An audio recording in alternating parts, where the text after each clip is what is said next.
έτσι!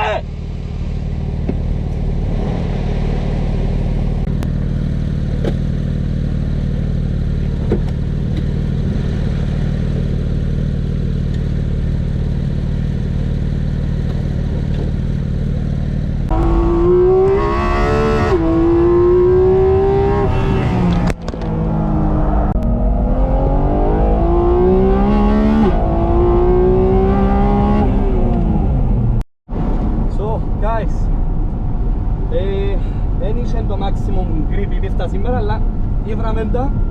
Κάμαμε αρκετούς γύρους μες στο 1.7 ψηλά, 1.7.8 νομίζω, έχει 7.9. Ακόμα δεν έπιεν τα αυτιόντια που θέλω. Θέλω κι άλλο μούτρο.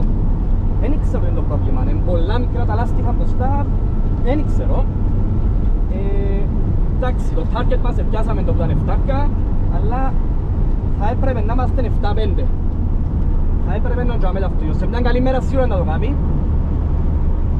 Άλλον πολλά θετικό, δεν έχει γυρών που δεν είναι μέσα στο 1.8 ή 1.7. Δεν έκαμε το αυτοκίνητο 1.9, τίποτε. Είναι απίστευτο ρε παιδιά. Optimal πόσον έχουμε?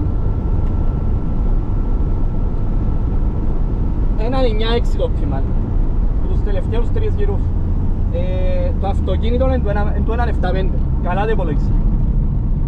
Πολλά καλά. Τελική μας στην ευθεία 185,8 χιλιόμετρα GPS. Damn! Πολλά καλά.